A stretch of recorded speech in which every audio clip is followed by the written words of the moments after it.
Assalamualaikum warahmatullahi wabarakatuh. Perkenalkan, nama saya Siti Marinasari, NIM 19000240069. Mata kuliah Filsafat Hukum kelas C. Di sini saya akan menjelaskan sedikit materi filsafat hukum yang telah saya resum. Pengantar menuju pembelajaran filsafat hukum. Pengantar ini diberikan karena di sini akan memahami asar-asar penting atau hal-hal penting yang perlu disiapkan dalam memahami filsafat hukum. Saat kita belajar tentang filsafat, berarti kita akan mengarungi samudera seperti samudera kehidupan, samudera hukum, dan samudera disiplin lainnya. Dengan belajar filsafat hukum, pada dasarnya kita mempelajari perspektif. Apa yang dikatakan Aristoteles, be a free thinker and don't express everything you hear as truth. Be critical and evaluate what you believe in. Jadi, kita kemudian menurut Aristoteles, kita atau manusia diharapkan jadi pemikir bebas. Pemikir bebas pada dasarnya adalah seorang pemikir yang dia tidak terjebak pada satu atribut tertentu, dia tidak terjebak pada satu pola pikir tertentu, dan dia bisa memotret secara luas. Jadi, saat orang bicara A atau B, jadi Anda tidak serta-merta mengiyakan, tapi terjadi Anda bisa menganalisa hasilnya, kemudian disampaikan.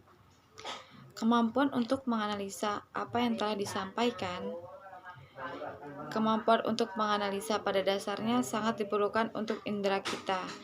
Makanya saat kita kemudian indera penglihatan, pendengaran dihajar secara bersamaan, kemudian melihat sambil mendengarkan, itu bisa suatu hal lebih masuk.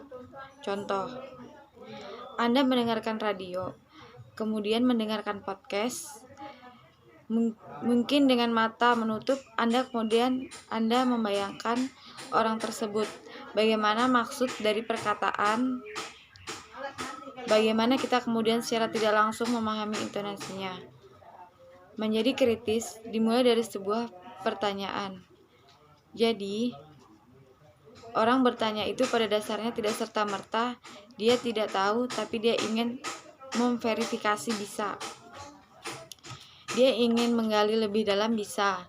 Dia kemudian ingin memahami lebih baik bisa. Jadi yang kemudian disebut dengan kritis atau kemudian dengan mengajukan sebuah pertanyaan, itu menandakan bahwa orang itu sedang atau sudah dalam proses untuk menyerap.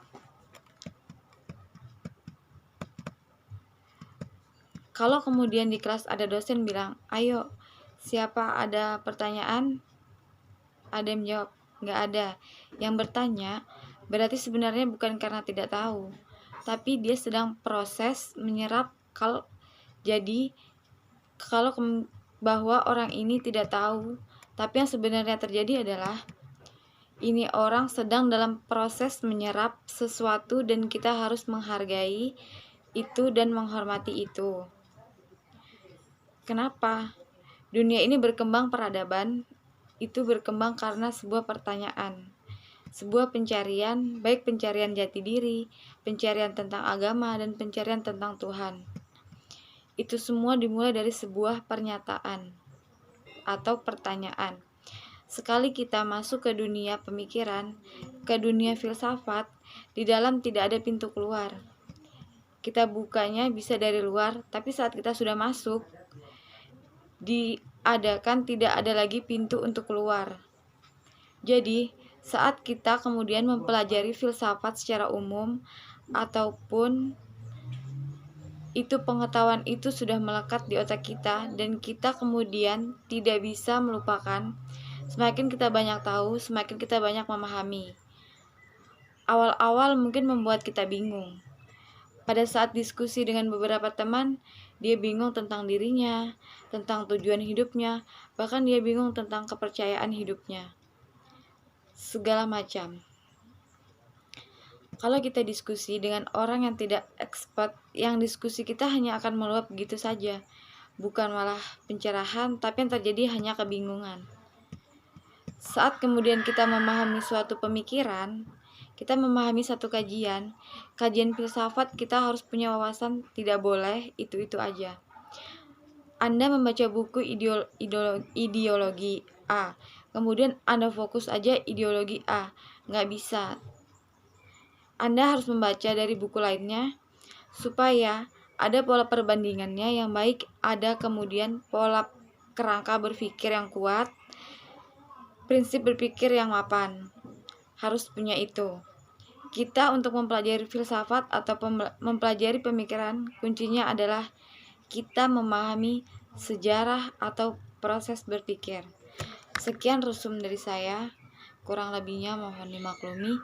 Wabillahi taufiq wal hidayah. Wassalamualaikum warahmatullahi wabarakatuh.